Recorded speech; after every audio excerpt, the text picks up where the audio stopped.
It's really exciting to finally be at the launch event, and it's really exciting to have all of you. Most of you in the room are mentors. We also have some mentees. If you have not signed up to be a mentor yet, but you are interested in the program, I will review the slides, so maybe wait until I'm done with the overview before you sign up. There are little post-it cards on the tables where you can scan a QR code, and that takes you to our website where you can fill out an application form. So we'll go ahead and get started. I wanted to first kick off as well. We have recently taken over this program from the IBRI. They have been great partners with us. Jay is in the room with us. And so they've been great thought partners as we've revamped the program, and so we really appreciate their participation and, of course, giving access to their mentor pool as well. So Access Mentoring strengthens Indiana's life sciences ecosystem by supporting entrepreneurs through structured team-based mentorship based on MIT's Venture Mentoring Services model. Access is designed for early career scientists, innovators, and founders that are equipping them with the skills, networks, and strategic guidance to turn ideas into high-impact ventures. By connecting entrepreneurs with experienced business and industry mentors, the program will accelerate commercialization, build talent, and fuel inclusive economic growth throughout the state in the life sciences sector. Like I mentioned, this program is based off of MIT's Venture Mentoring Services model. The original team was trained back in 2019 on their program, and we took the training last year to relearn the program and kind of reevaluate what we wanted to offer for the program. They currently serve over 132 organizations, and they have 132 sister programs that are based off of this mentorship model across 29 countries and 29 states. The overall philosophy behind their program is when an entrepreneur with a good idea is connected to a team of mentors, they are more likely to succeed. And this is best done through a conflict-free and confidential, trusted environment. MIT's program started in 2000 with originally about 21 mentors in their pool. MIT is based in the Cambridge district of Massachusetts, so it's very innovative, the most innovative square mile, as they've trademarked, but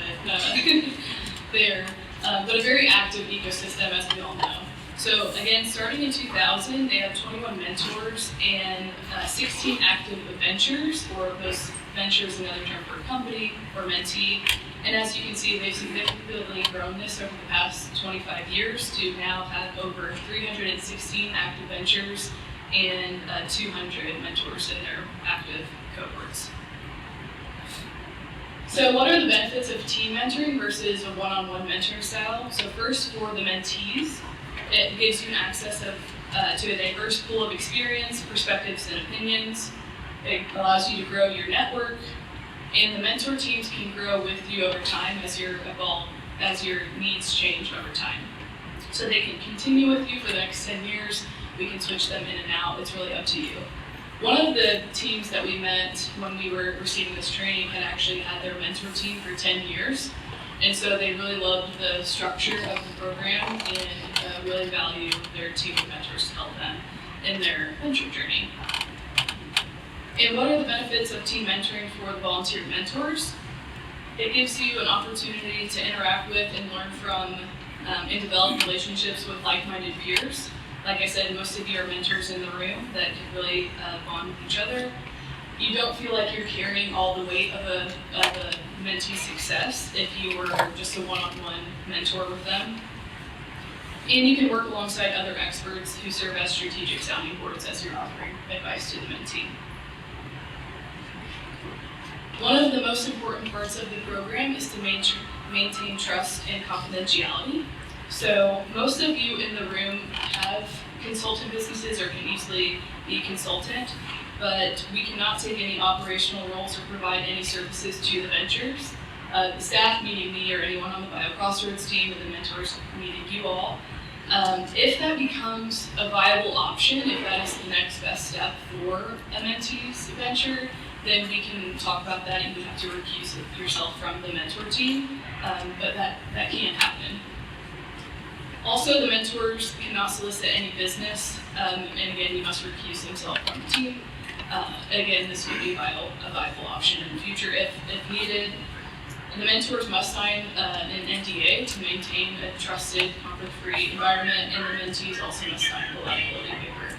And again, this just provides trust to the program itself, and so they can actively share ideas so that they are not worried about their ideas being stolen or things like that. The overall mentoring process first starts with venture onboarding, so I will reach out to mentees in our ecosystem that I think are good fits for the program, as you'll hear from later today. We'll do venture introductions, which is what today is, the kickoff program.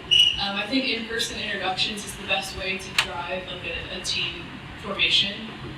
We realized July is not the best time to start a mentorship program. A lot of mentors are out enjoying their summers, as they should be. So we're also recording this event, and we'll send it out later today. We're wanting to do spring and fall cohorts in the future, including the fall 2025 cohort as well. So I'm very mindful of that. It just so happened to work out this way, and I really thank you all for showing up. And then after you hear the mentee pitches today, most of the mentors grab a sheet off of the front table where you got your name tags with all of the mentees listed. You'll hear their pitches. You will go network with them in the networking happy hour to see who you really think you could provide good mentorship to. The mentees are doing the same thing, so they are tracking you all as well, and if they are interested in mentorship from you all. The BioCrossroads team will collect all that information. I'll make sure that everyone is a good fit. For example, if someone needs help with drug development, I don't want to have 3 drug development people on that team. It would be nice to have 3 unique mentors on that team. So that's really what team formation is about. And then we'll have ongoing mentor sessions, which I'll talk about more later. And then you could exit the program or there are next steps in the program, which we will get to in a second as well. So the overall mentoring details, we are going to do a 12-month cohort-based model. There will be 3 in-person mentor teams required. They're in person because that helps drive trust and it helps kind of drive efficiency of the meeting as well. Additional meetings can be requested on an as-needed basis. So 3 minimum, you can request as many as you would like. It's up to the mentee and where they're at in their venture. The meetings will be 90 minutes long, as we feel this is a sufficient time to address most needs, and an agenda must be provided 3 days in advance to make sure that the time is spent efficiently. The lead mentors, so there are lead mentors in the program as well that will eventually be tapped on the shoulder and asked if they can lead the mentor group, will help drive the meeting for efficient use of time. We do satisfaction surveys after every meeting just to make sure the meetings are going well, or if they're not going well, why, and if BioCrossroads needs to step in and help out where needed, they can absolutely do that. And one of the major benefits, I think, to this program is all of the scheduling will be done by our office. So hand it to you, not to me, but we will handle all of the scheduling. So you guys just have to show up, you get the mentorship, you can mentor. Typically how that will happen is the mentee will reach out to me, say, hey, I'd like to meet in early August, can you pull my mentor team? And I will figure out the scheduling day. And most of the meetings for now will happen here in our offices. So we are located on the 5th floor, and so we have access to conference rooms up there. That is the easiest way to start this program. As it scales, we'll see if we can set up satellite campuses. I know not everyone is based in the greater Indianapolis area.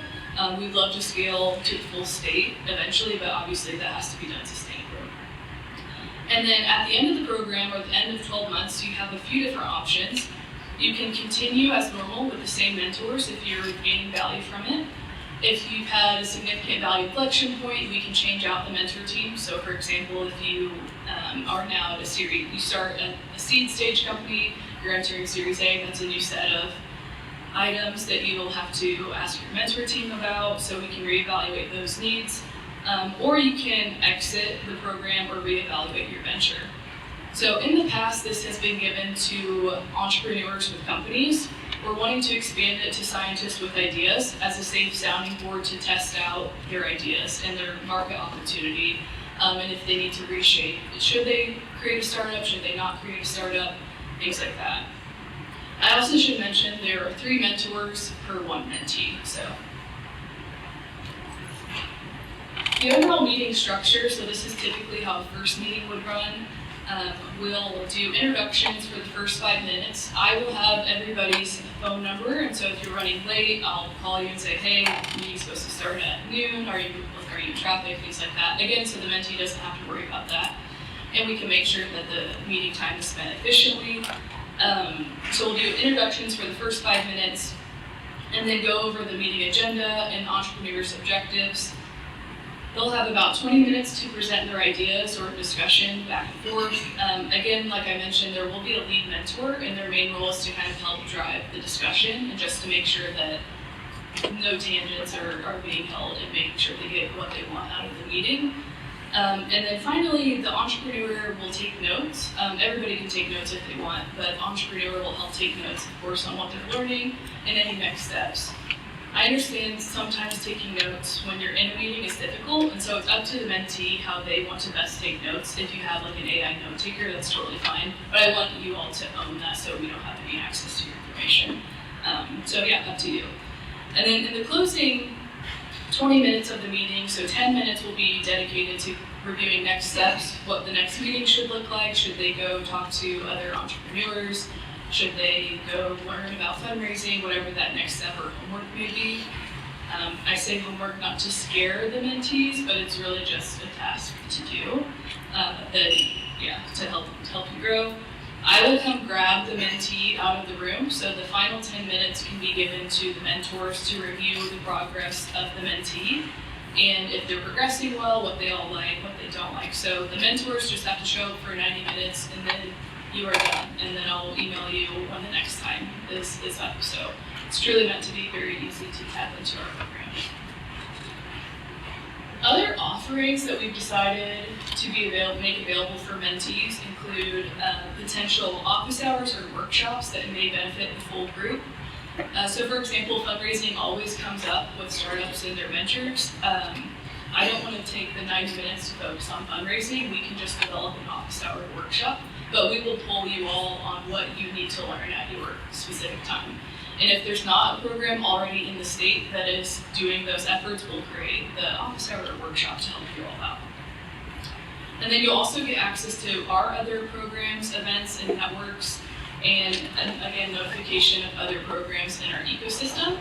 So we're currently developing an ecosystem resource and roadmap for entrepreneurs, as we found there's really a need for a one-stop shop for all the resources available. Like, what are we doing here? What is 16 Tech doing? What is IU doing? So you'll get access to all those events, and they can be attended on an as-wanted basis. And additional offerings for the mentors as well. So we've decided to offer mentor training. So what does it take to be a mentor? Some people are more natural at it than others. That's totally fine. And so we want to offer that guidance for the mentees to get the most benefit, and for you all to give your best foot forward as well when offering mentorship to the companies. We will also do mentor-only network sessions. The mentees are very important to us, but you all are as well, and so having access to each other, we understand, is a very important part of the program.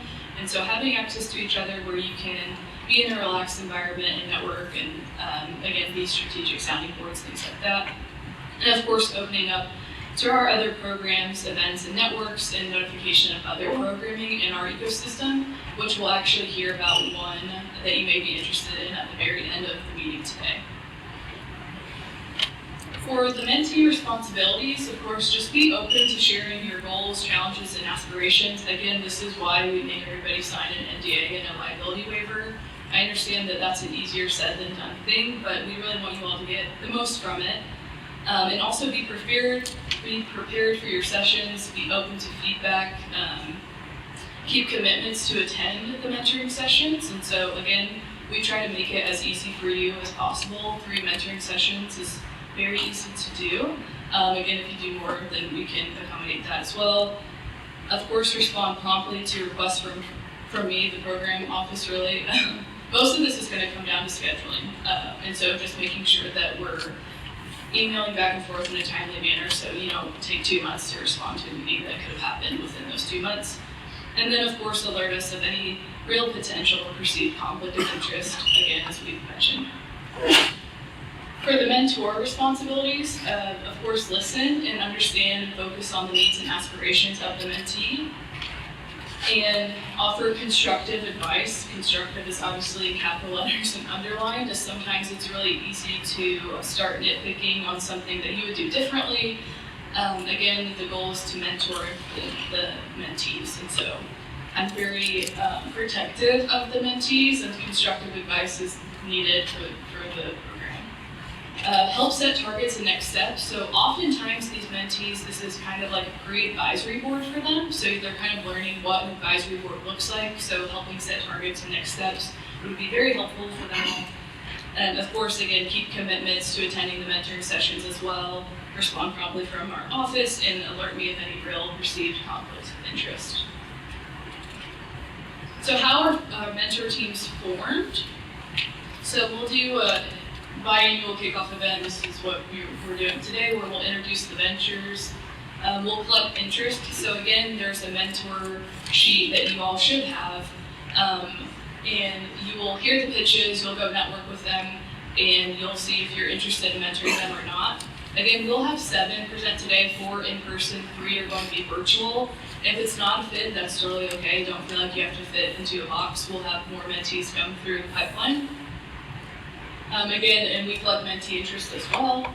And then we will help curate the teams. Like I mentioned earlier, most of the focus is just making sure we don't have 3 similar people on the same team. And I think that's it. So I can take a few minutes for questions. That's a big overview, but happy to answer any questions you may have. Yeah, here. Good question. How is this different than the old program? Like, what's evolved, what's changed? Yeah, so the old program with the IBRI, I should mention, it actually started under BioCrossroads in 2019 with Vanessa Barth from Lilly, an executive on loan, which was not the best model to set that up for sustainability. Transitioned to the IBRI. They did 6-month sprints where they would meet once a month with their mentor team. I believe they could have 3 to 5 mentors as well. So we've lengthened the program to 12 months. We've cut down the time or we've added time between meetings as well, because for life sciences ventures, I didn't feel as if they could necessarily reach a value inflection point within a month of meeting. And so again, just trying to be efficient of everybody's time. Those are the main differences of the program. Also that it's in-person required. So with the IBRI's program, COVID was happening, so virtual events in the beginning started off super well, and then eventually some people got tired of the program.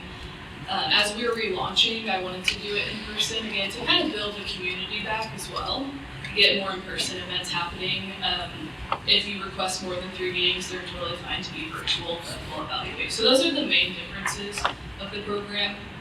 And I think too, in a perfect world, after 12 months, everyone would scale accordingly, and so we'll start at 101. This is what they're learning, 101 topics. Those will eventually grow to 201 and 301, so we can keep that maturity in our ecosystem as well. So, good question.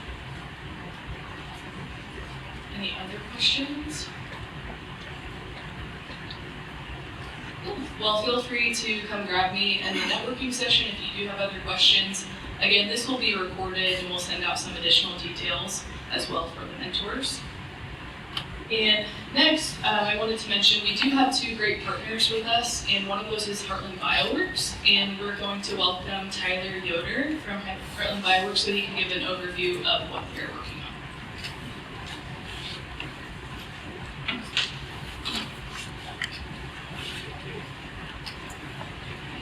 Excellent. Great to see so many of you here. It's been an exciting journey. We've been talking about this day for quite a while, and so excited to finally see this next kickoff round happening. So I want to just ask you to rewind about 5 years to a somewhat stressful time in our world. You probably all remember a wide variety of supply chain issues we were experiencing over the course of the COVID pandemic. And through that program, there were a lot of national security interests or specific industries where the federal government realized we had some exposure as a country, and they wanted to shore up some of those. So the CHIPS and Science Act went forward and included $500 million for a tech hub program. And that's what Heartland BioWorks came out of, is this tech hub program. About 34 out of the many dozens and dozens of applicants, 34 tech hubs were designated. Of those, Indiana was one of those, specifically as a biomanufacturing tech hub. Within that, 12 were funded by the federal government through that $500 million. And the largest tech hub funding amount went to Indiana, specifically for biomanufacturing. So there really is, as many of you know, there's an incredibly robust life science and biotech infrastructure that already exists in Indiana. We are here to help coordinate, facilitate the access and connection to that biomanufacturing infrastructure. So I'm going to do two goals here. One, to give you an overview of the Heartland BioWorks Tech Hub. Second, to talk about our BioCane Grants program, which is imminently launching within the next few weeks. So first off, on Heartland BioWorks, on the Heartland BioWorks Tech Hub. So this was deployed as part of the U.S. Department of Commerce through the Economic Development Administration, $51 million to deploy for the biomanufacturing tech hub here across 4 projects, and that includes the governance, which is our general advisory board's executive board oversight, of which we have several advisory board members here in the room with us. We have BioTrain, which is focused on the workforce development within biomanufacturing, so working with Ivy Tech, Purdue, and others to create some training programs and increase the number of people who would work in biomanufacturing within Indiana. About a half a mile, let's see which way is it, that direction, we will be building a headquarters building that will primarily be a hands-on training facility targeted at the BioTrain program.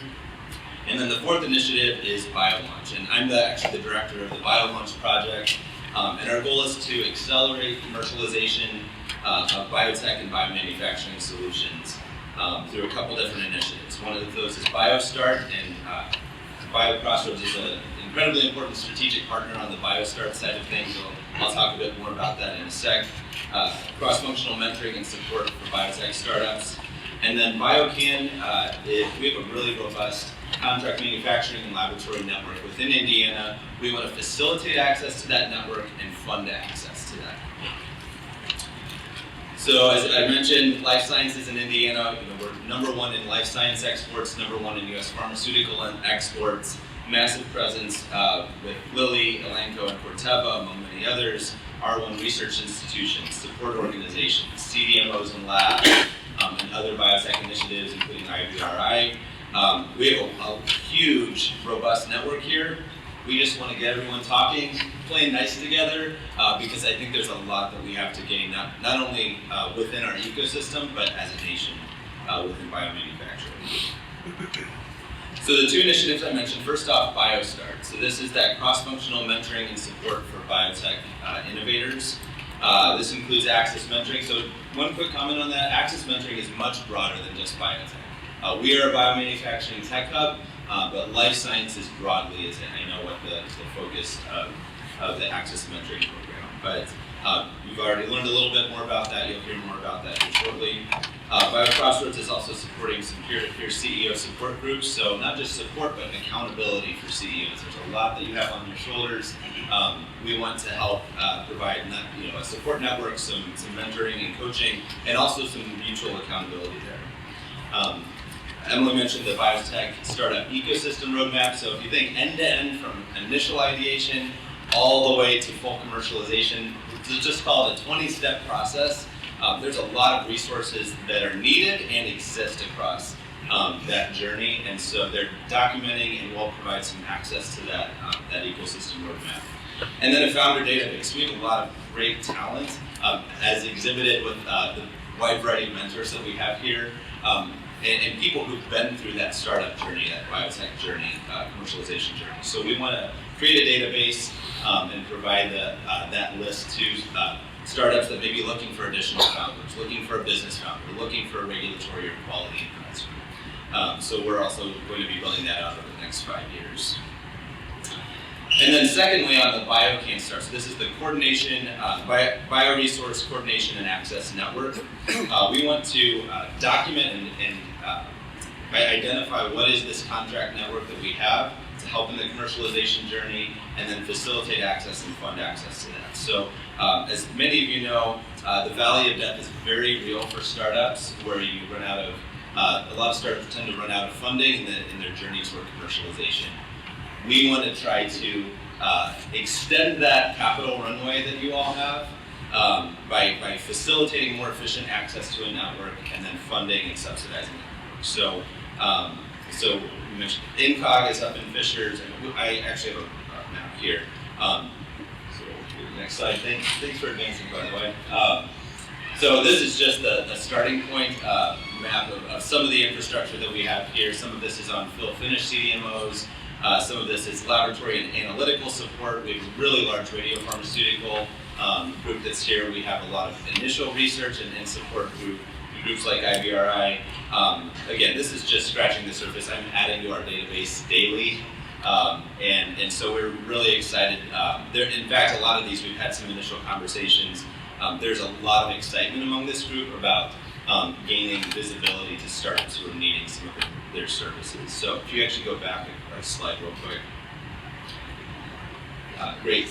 So then not only do we want to identify that and facilitate those like handoffs and on-ramps to these CDMOs, we also have a BioCan grants program. So it's roughly about $50,000 to $500,000 individual grants.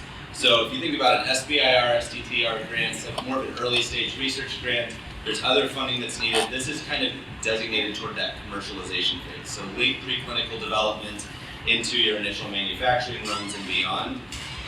So that's where we're trying to slot this in.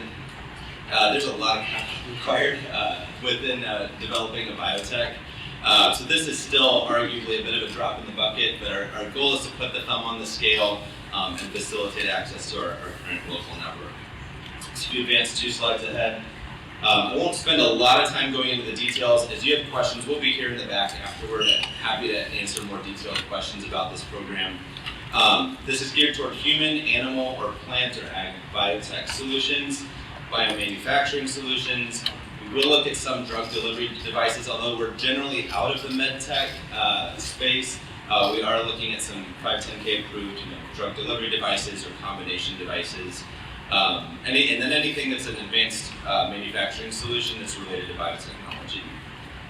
You can get an idea of some of the examples of fundable activities: engineering or GMP manufacturing runs, stability testing, assay validation, GLP toxicology, and so on. So anything that's kind of that later stage once a target has already been identified.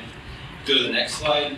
To just drill into this a little bit more, examples of some allowable costs: initial manufacturing runs, supplies or materials associated with manufacturing, fees for testing and characterization of products. So again, we're looking at that late stage preclinical development. If you go to the next slide. There are some things, since this is a federal grant, fixed to word of mouth grants, there's some non-allowable expenses, so this at least gives just a quick overview of that. Again, I can talk to that more afterward in the back. Go to the next slide. The actual application in terms of who's eligible, for-profit, nonprofit, or academic institutions would probably likely be for-profit small businesses, so less than 1,000 employees. Registered legal entities in the U.S., you have to be eligible to receive federal grant money. Our ask is that startups complete these activities within 12 months. So specifically identifying who's your vendor, what's the activity you're doing, and complete that within 12 months. And then there are 2 project update reports, both at the end and then 6 months later to understand the impact. If you go to the next slide, this actually is a little bit out of date. So we're now we're waiting on just some federal approvals. We have the funds. Everything's okay to be deployed.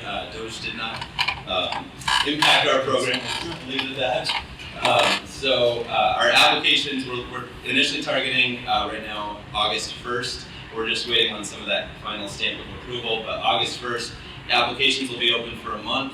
And so you can go to our website. We'll have some links that have been up here as well as in the back that you can use to access this. The goal is to get these evaluated within a month to a month and a half. announce awardees within October, and then as soon as we can get all the documentation and contracts signed and figured out, get those funds deployed to the startup as quickly as possible to utilize towards these commercialization activities. Go ahead and move to the last slide here. So next steps, learn more about BioCam grants, explore some of the resources we have available. We have some of these already listed on our website. We'll have more CDMOs and labs listed very soon as we continue to build out our network. Connect with the Hub. You can go to our website. There's a Connect with the Hub button. We'd love to keep you informed of a wide variety of Tech Hub-related initiatives, including BioTrain. If you have workforce development needs or employees that you're looking for, definitely please talk to Amory. Murphy's in the back. She's helping with lead our BioTrain program, so we'd be happy to talk about that. And then contact us with any questions you have. biolaunch@theari.us. So with that, any questions before I step away? Otherwise, I'm getting to the real meat of this event today. Great. Thank you.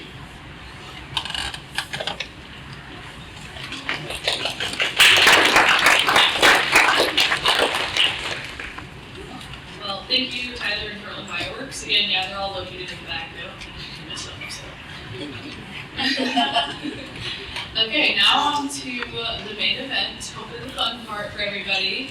We are going to have 4 in-person mentee pitches, and we're going to go ahead and start with Dr. Julia Van Kessel with Coronus.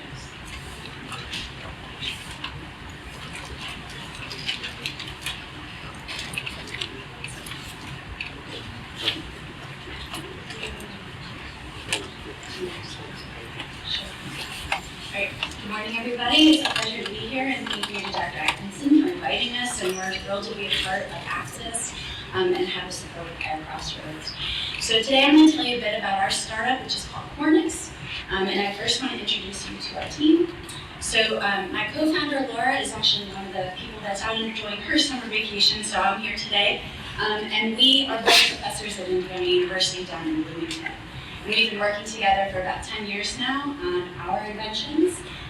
We affectionately refer to each other, so I'm the biologist and she's the chemist, and we feel that we make a really great team together. So to give you a little background on our biotech, we talk a lot and think about how bacteria called vibrios cause disease. And if you've never thought about what a vibrio is, I bet you've heard of cholera, the disease cholera that affects a lot of endemic nations, okay?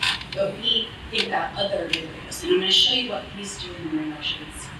And so marine aquaculture and other places are highly affected by vibrio bacteria of all different species. These infect shrimp, they infect shellfish, they infect finfish as well.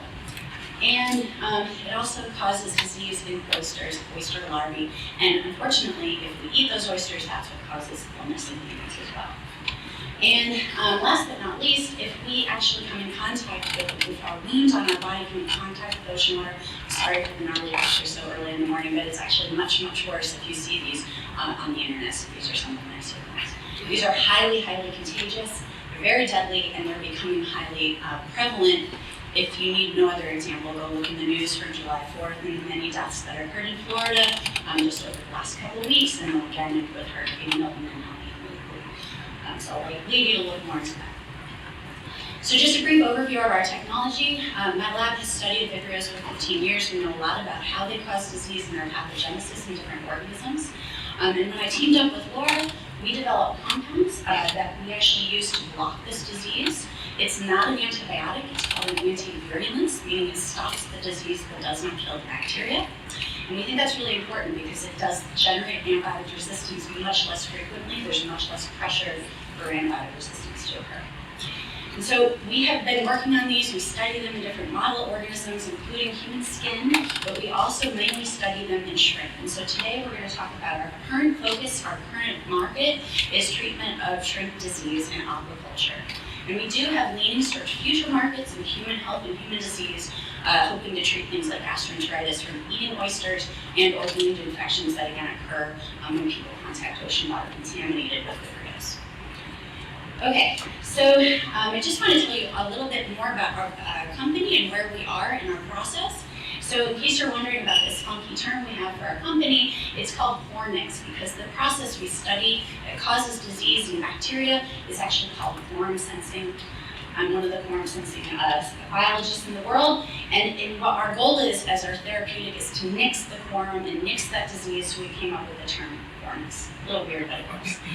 So where we are as a company, we formed in 2023.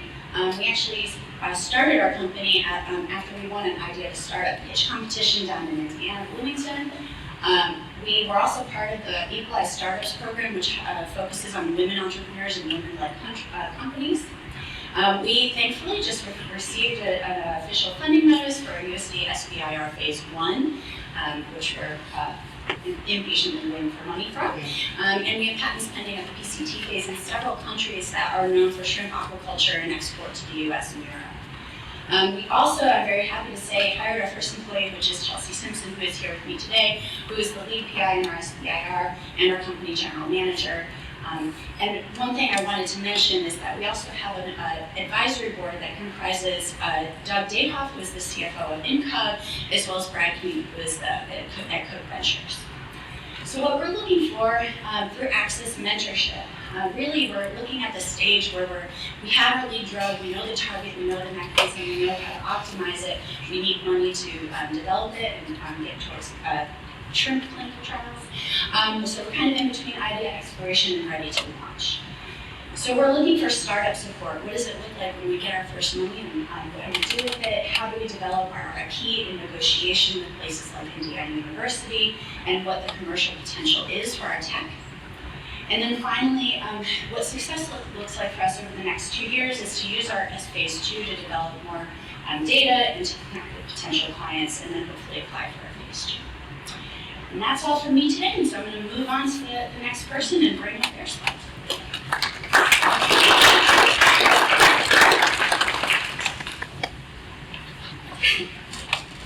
Hello everyone, thank you for being here today. I'm Alyssa Ampler. I am the CEO and co-founder over at NDA, which is my company that's here today. At NDA, we are a remote therapeutic monitoring company. It stands for Individualized Aid. That is because for individuals, we are a digital health management platform, and for the practices that are our customers, they engage in a remote therapeutic monitoring reimbursement pathway to target therapy adherence, and to more revenue for them as providers, and better outcomes for the patients they serve. As for myself, I'm a speech-language pathologist by background, so I used to own my own private practice, and I have experience in the therapy world. I went to Purdue for both undergrad and grad school. I have presented on both the state and national levels, and now I pretty much am presenting to private practices all about remote therapeutic monitoring. That is because remote therapeutic monitoring is a relatively new reimbursement pathway as of 2022, and brand new to the speech and occupational therapy worlds. So many practices don't know that they can be making an extra $43 to $152 per patient per month by engaging in remote therapeutic monitoring. So how it works is they keep all of their therapy activities, handouts, and patient management information that they're typically printing off and sharing with patients. They keep it now in one centralized platform so that the patient can track and implement all of that information with help of reviewers from the app, and thus improve therapy progress, adherence, and outcomes. The providers then get reimbursed for that work, again, oftentimes they're already doing, which is contracted and based. We, for categorization purposes, we're a digital health platform. We qualify software as a medical device, and we are generating revenue. For reference on the revenue side, we were previously, before we qualified for remote therapy monitoring, at about a $600 ARR, that's in April, and by June we were at this $41,000 ARR. So we're at a big stage of growth currently, which brings me to the mentorship that we are seeking. On the business development side, we have a fantastic market that needs to be using a qualified technology in order to engage in this reimbursement pathway. We are one of those technologies, so we have, again, a wonderful market for us. However, the long-term strategy, scale, any kind of strategic partnerships, those are the types of mentorship we would be looking for. Early team formation. I am the 24/7 CEO at NDA. Our only other professional time employee employee is our intern for the summer. He is wonderful. However, everyone else on the team, our CTO, advisors, as well as our development team, no one else is fully full-time. We need to make a change there, as well as grow our team as we anticipate this scale that's coming likely very soon. And then, of course, we don't know what we don't know yet, so the occasional informational feedback would also be very helpful for us as the scale of the business. Thank you very much for your time today.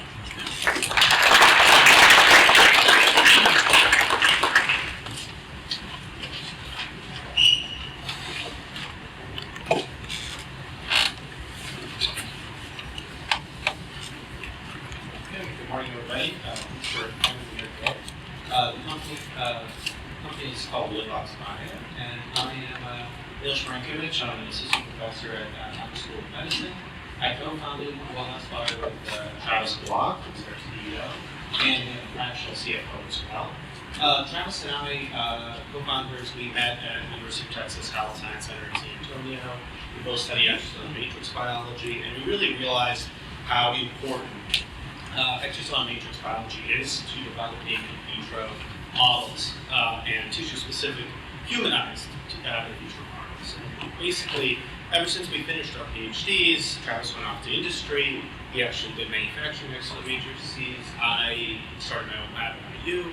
But we've been focused on trying to find applications where we can use this approach for human relevant modeling. And over the last few years, we've focused both in industry and academia in trying to use these for cardiomyocyte maturation, and then using them as a platform for cardiotoxicity. So we published several papers. We've sort of figured out a lot of the science of how to mature the cardiomyocyte phenotype and then use these effectively to look at cardiotoxicity, and we've tried to actually build a company around that. I think it's a timely thing because a lot of changes have been going on. The federal government's priorities for funding bioscience, where these human relevant in vitro models are really coming into focus, and a lot of new energy is being put into this space. So we're hoping we're kind of coming in at the right time, and we think that extracellular matrices that are tissue specific can really be a great foundation for in vitro toxicity testing in general. And our first application we're focusing on is cardiotox. We have a solution where we use a placental stem cell derived extracellular matrix that's commercially available, and then we combine that with cardiomyocytes that are iPSC derived, and we've developed a proprietary software to look at ion channel activity using staining, and then combining basically different ion channels and their through high throughput imaging, their activity, and having a matrix that allows a mature phenotype to correctly basically predict cardiotoxicity of drugs.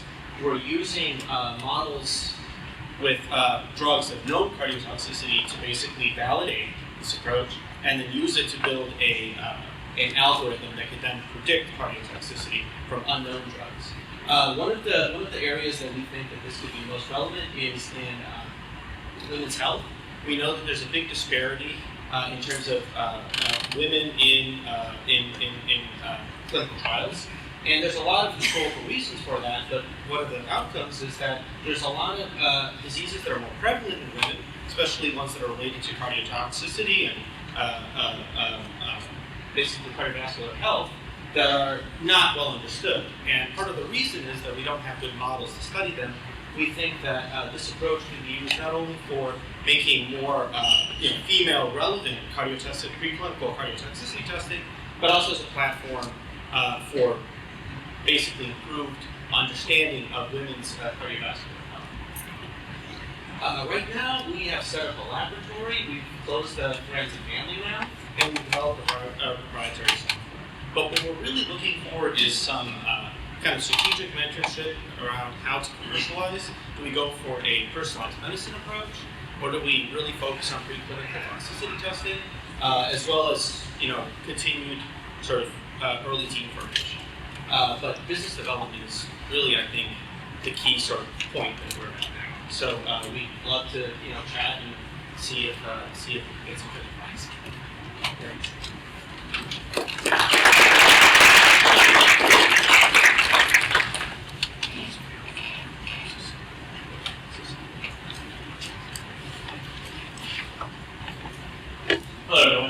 is Dan Martin. I'm the co-founder and CEO of AI, and we're on a mission to help pharma manufacturers automate their quality process so they can make medicine safer and faster.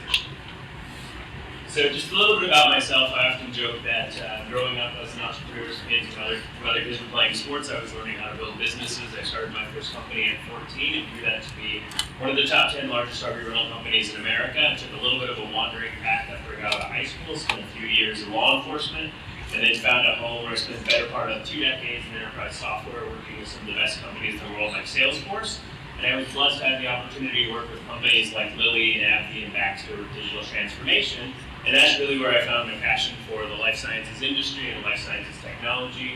My co-founder, John Kaufman, has actually spent the better part of 20 years in pharmaceuticals, starting out as an analytical chemist, working in the labs at Lilly before moving into their Black Belt program and helping with some of their largest digital transformation there. And then had the opportunity to go to Elanco on the animal health side as a GM, running a couple of their vaccine manufacturing plants, before moving back into the monoclonal antibody manufacturing side of Thermo Fisher.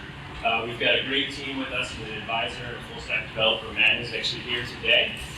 So we're pretty excited about what we're doing. So when you think about the problem that we're actually trying to solve, you may or may not be aware that about 10% of manufactured batches of medication actually fail quality standards. And that has a pretty significant impact in terms of not only revenue to the industry in terms of loss, but also drug shortages. About 60% of drug shortages are caused from failures of manufacturing and quality standards. And I think the last stat that I saw was there's over 200 active drugs on shortage lists, and these are not just generics and painkillers, these are oncolytics, life-saving medications. And about 40 million Americans today are affected by drug shortages. So it's a pretty significant problem, to the tune of about 25 to 30 million deviations a year in the manufacturing process. And that's really what we're focused on today, is how can we help manufacturers identify, investigate, and resolve deviations faster. That's kind of the start of what we're focused on. Our goal is to really build an AI platform to help automate a lot of the quality process by bringing all of your disparate data systems together and using AI to automate all of that. So it's a pretty exciting and challenging phase to be in.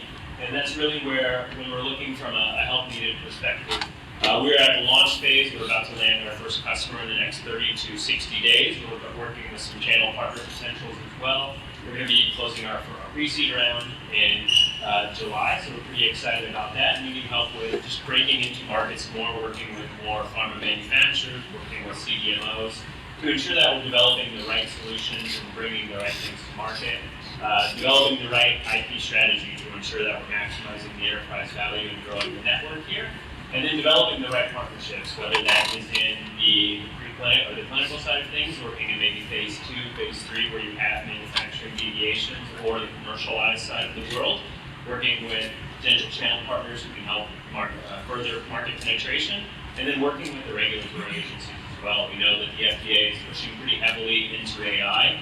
We're working to get some conversations there. We'd love to be a provider for the FDA and kind of help in that area. We know that I was at a conference recently where they said that mouse models, regulatory submissions, all of that's going to go through AI by the end of the year. Same thing's going to be happening with audits, and it's being pushed pretty heavily because DOJ is cutting down the auditor side of the world. So I think an expert that I heard recently said if you're not using AI in the manufacturing and quality space, by the end of the year, chances are that the FDA is, and they've already caught all of the issues that you haven't caught. So you're going to be in trouble walking into some of these audits. And so breaking into those type of conversations so we can really ensure that we're helping make the right solutions and grow the opportunity in where we need. So I really appreciate the opportunity with BioCrossroads and Emily for everything that you've done in the process. Thank you.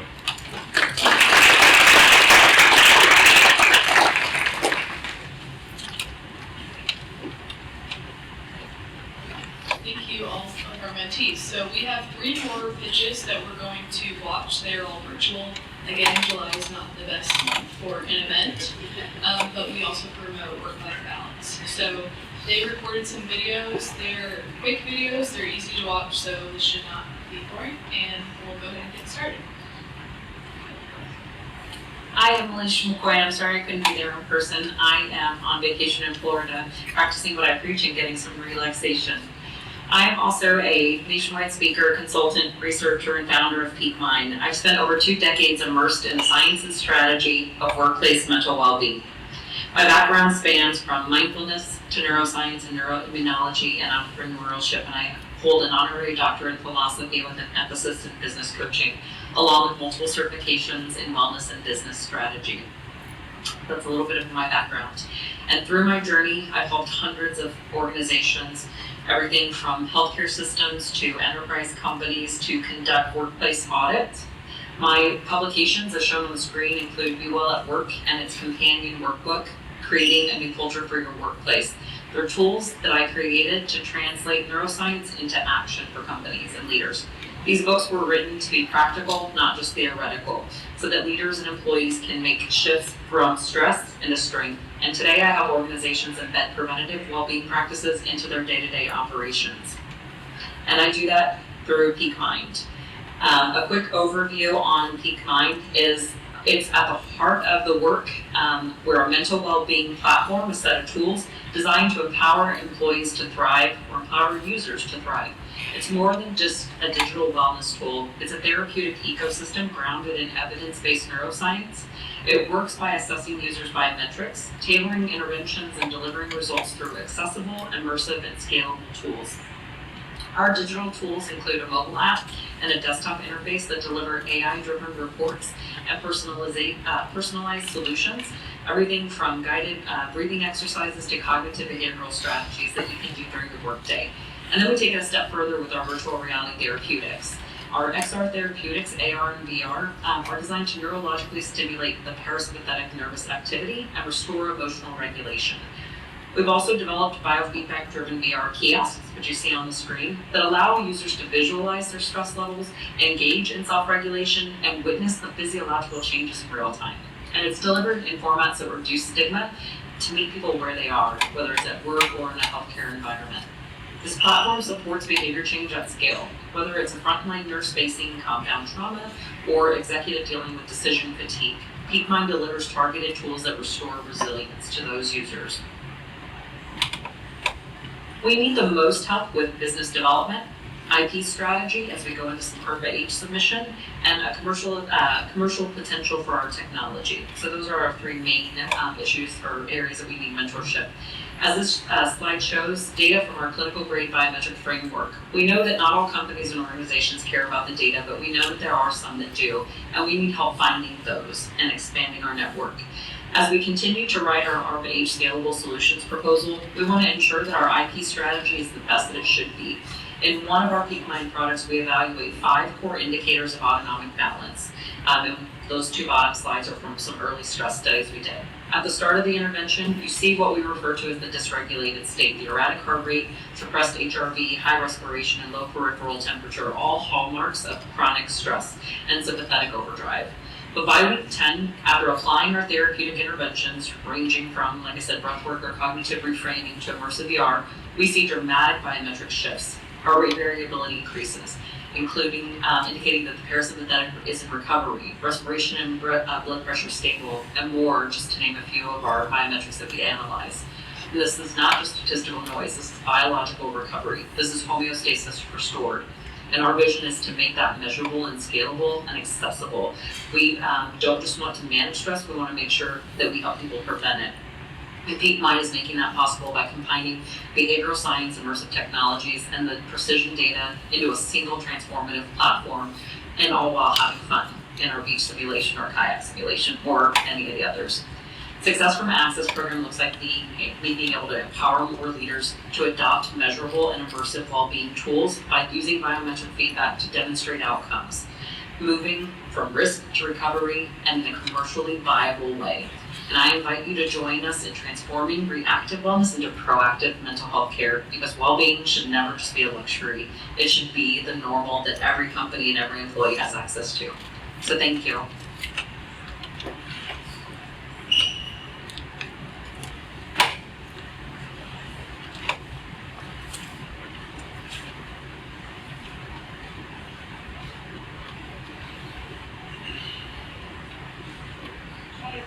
My name is Stacey Gruber, and I'm excited to be part of the Access program as a mentee. I am the head of product development at Amplify Pharma, a small molecule therapeutic company in the musculoskeletal space. My background is in chemical and tissue engineering. My academic career culminated in receiving a PhD from the University of Cincinnati. For most of my career after graduate school, I have been at Amplify, leading our chemistry, manufacturing, and controls, supply chain, particularly throughout the COVID-19 pandemic, and the development of our various drug products, both clinical and preclinical. I also have experience in domestic engineering, where I co-lead a team of 3 small children. I'm here because I want to keep growing as a leader, mentor, and a working parent. Amplify Pharma is developing a new class of injectable therapeutics as novel regenerative approaches to treat musculoskeletal disorders. Our proprietary active pharmaceutical ingredient is chondroinductive, anti-inflammatory, and pain modulating, which leads to its utility in orthopedics and sports medicine to treat conditions such as meniscus tear, joint cartilage damage, and intervertebral disc injuries. Our flagship product to treat meniscus tear is currently under clinical investigation in a phase 1/2b multi-center trial. Our other products are in preclinical development. The Amplify team previously was awarded over $3 million in grants through the National Institutes of Health and the Department of Defense. We also raised a $4 million Series C round, which enabled the opening of our investigational new drug application. We are currently raising our $10 million Series A1 round, which will focus on furthering the development of AM3101 in the clinic and the development of AM2101 for the repair of the disc. I am seeking mentorship via the Access program for several reasons. I would appreciate guidance on navigating the transition from being a scientist to being involved in more business decisions. Along that theme, insight on fundraising and positioning our products for investors would be helpful. I would also like mentorship on building my career as a biotech leader while balancing the unique dynamics of female leadership and parenthood. Ultimately, I hope the Access program will support my continued growth as a leader and spark lifelong connections that shape my professional journey. I'm excited to connect with, learn from, and contribute to this community. Thank you.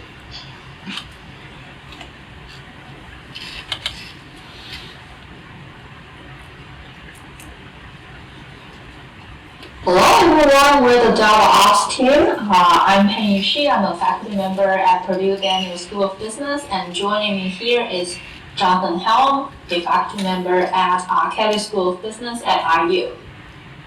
So here's our team.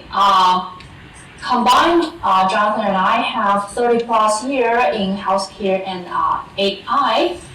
Besides, as researchers, we also deeply embed our experience with closely working with 10 plus hospitals.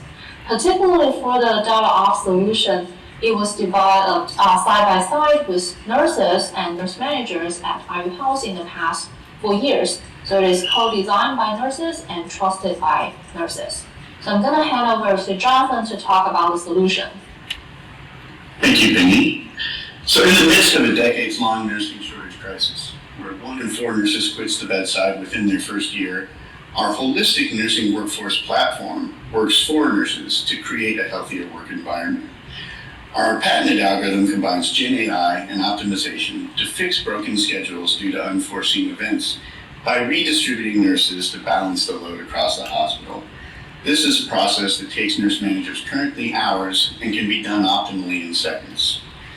Then, with the click of a button, all of the shift changes are communicated automatically to the nurses and their assigned charge nurses, avoiding emotional negotiating between the manager and the units being affected. We then close the loop by learning our nurse preferences via AI agents based on their direct feedback and also their interactions with their nurse manager on our texting platform. This helps us create a fair assignment for all. So here's where we are. We like to think of ourselves as the idea exploration plus phase. Our original product was implemented in IU Health about 2 years ago and is still currently in use. And we have upcoming pilots for Gen 2 at Queens Medical in Hawaii, UT Southwestern in Dallas, and Vanderbilt Health in Nashville. We've also continuing to do exploration through the National Science Foundation. We've done over 200 customer interviews, and we're working to generalize our product to address many of those pain points that came up.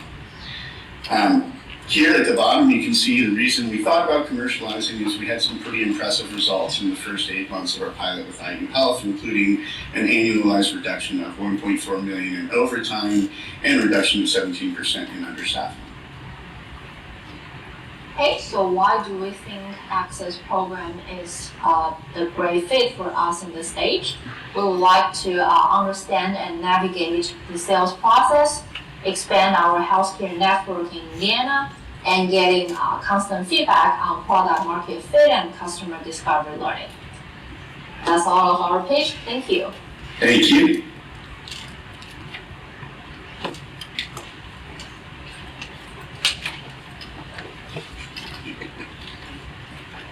Alright, so those are the 7 mentees that will join the cohort. They should all be listed on your mentor sheet. One more plug for a partnership that we have with IU Lab before we kick off the networking session. So, like I mentioned in the beginning, talks about additional opportunities for mentors. Generator is in a national pre-accelerator program that not necessarily is focused on life sciences in the past, but in their partnership with their IU Lab, they're starting an accelerator program that will focus on life sciences and digital health. And they'll be taken through an 8-week curriculum, learning the basics of business and startup development. And one of their main things they ask are for mentors. They host a mentor swarm. So our program is a long extended program. They do 1 day of a mentor swarm, and they're looking for active mentors. So if you are interested in expanding your mentorship capabilities, you also have a question on your slide saying if you're interested or not. They're currently conducting those interviews for companies that will be participating in that cohort. Camilo Lozano is the main contact. He should be able to join us for the networking session. But again, if he doesn't make it, just indicate if you're interested or not, if you're interested in learning more about the program, and I can connect you all. And so finally, we are about to open up our networking session. So again, if you are not yet a mentor, we have postcards on the tables. Don't fill them out now, just take it home and fill it out later. If you're interested in joining as a mentor, you can also access the site on our website. You all should have mentor sheets. If you did not collect one in the beginning, there's some on the name tag table. There are also pens over there if you don't have a pen. And we'll open up the networking session. All of the mentees that presented in person today have a networking table set up for them, so they can stay put. If you're interested in networking with them further, please go interact with them. Interact with the other mentors. We still have coffee and a few breakfast items, water, things like that. We have the space until noon, so we should have plenty of time for networking.